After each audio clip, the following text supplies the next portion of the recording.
Ciao amici, ci troviamo all'interno del quartiere Santeria, siamo sul colle Santeria esattamente.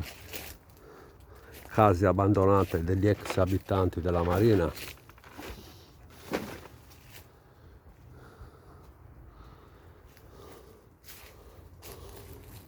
Guardate in che situazione si trova la zona.